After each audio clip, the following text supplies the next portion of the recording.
this is a Tucson. I'm going to be doing the joints extra credit assignment. So the first one we have is the elevation depression of the temporal mandible joint. So here is where our temporal mandible joint is. And so we would, for the act of depression, would be opening the mouth. And then elevation would be closing the mouth.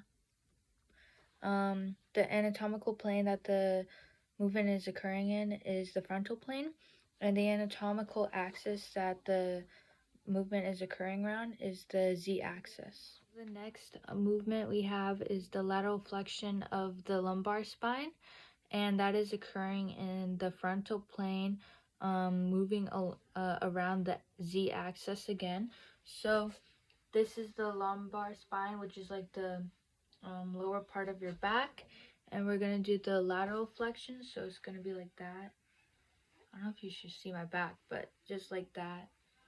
Okay, so the third one is the flexion and extension of the elbow joint, which is going to be the movement is occurring in the sagittal plane, and that is moving around the x-axis. So this so the elbow joint is here, and so flexion would be like this because it's decreasing the angle, and then this would be extension. So the fourth one, we have the internal and external rotation of glenohumeral joint, which is basically the shoulder joint.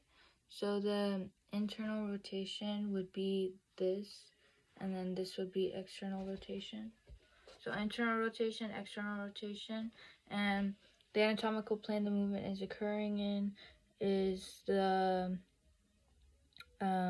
transverse plane, and it's moving around the y-axis. Next we have the abduction and adduction of the coxofemoral joint, which is going to be moving in the frontal plane and around the z-axis. So this is going to be, it's basically our hip joint, the ball and socket for our coxofemoral joint. And so this is gonna be abduction, and this is adduction. So abduction, adduction, abduction, adduction. Next up we have the protraction and retraction of the temporal mandible joint. This is going to be moving in the transverse plane around the y-axis. So this is going to be protraction. So like moving the jaw forward. So I can't really do that well. And the retraction. Yeah. I can't do that well. But yeah, that's it. Next one, we have the flexion and extension of the coxofemoral joint, which is again here our hip joint, and that's going to be moving in the sagittal plane, which is moving around the x-axis. So this is going to be flexion, and this is going to be extension. For number 8, we have the circumduction of the glenohumeral joint, which is our shoulder joint again. So this is going to be circumduction. For number 9, we have supination and pronation of the forearm. So this is our forearm. And the plane that it's moving in is the transverse plane, and it's moving around the y-axis. So this is going to be supination, and this is going to be pronation. Supination, pronation. So for number 10, we have abduction and adduction of the wrist. So we're in anatomical position. This is our wrist. And so for abduction, it's going to be this way. And for adduction, it's going to be this way. And the movement that this is occurring, the plane that this movement is occurring in is the frontal plane, and it's going to be moving around the z-axis. You couldn't really see my hand, so I'm just gonna show it again. So this would be abduction, and this would be adduction. So for number 11, we have the dorsiflexion and the plantar flexion of the talocrucial joint, which the anatomical plane the movement is occurring in is this sagittal plane, and it is going to be moving around the x-axis. This is going to be dorsiflexion, and this is going to be plantar flexion. Dorsiflexion, plantar flexion. For number 12, we have the inversion and eversion of the subtalar joint. So the subtalar joint is right below the ankle, so it's going to be around the heel area. So for inversion, we're going to have the sole of our feet go inward towards the midline, and then for eversion, it's this way. So inversion, eversion. For number 13, we have the opposition of the first and fifth digits of the hand. And so this is how it's going to look like. Again, we're in anatomical position. I'm just lifting it up and moving it this way. So the first digit and the fifth one is going to be connecting like this.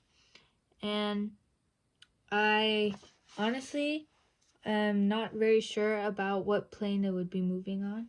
I did some research and it said that the plane that it moves on is the oblique plane motion.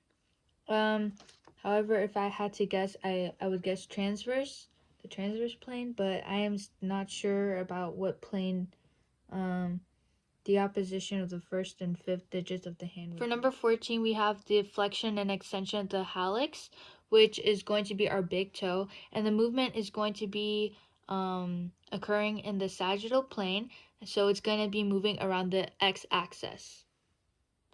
So I'm going to be showing you the flexion and extension of the hallux, which is going to be the big toe. So this would be flexion, so flexion of the big toe, and then well, it should be more like this. So like flexion and then extension. Okay, so for number 15, we have the right and left rotation of the cervical spine over here. And this is going to be occurring in the transverse plane, and it's going to be moving around the y-axis. So this is going to be the left rotation and right rotation. For number 16, we have the internal and external rotation of the coccygeal femoral joint, which is, again, the ball and socket hip joint, basically. So this is going to be internal rotation, and this is going to be external rotation.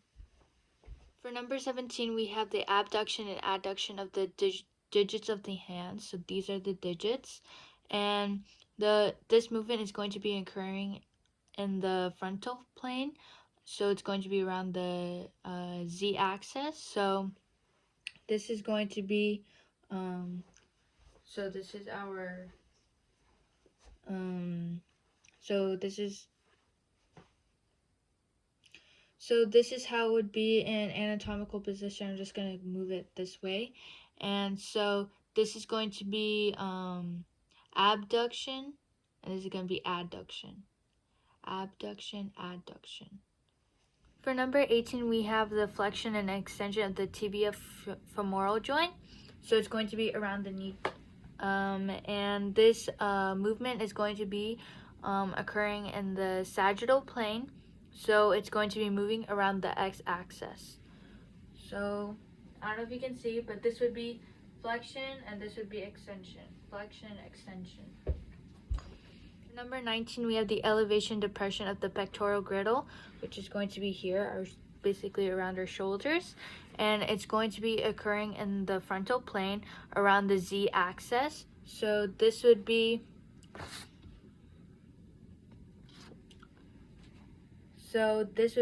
elevation, and this would be depression. So elevation, depression. Number 20, we have the abduction and adduction of the glenohumeral joint, which is going to be here, our shoulder, within our humerus. So this is going to be occurring in the frontal plane, and the movement is going to be moving around the z-axis. So this is how it would look like. So this is how it would look like for abduction, so moving away from the midline, and then adduction. abduction, adduction, abduction, adduction. Thank you for listening to the video.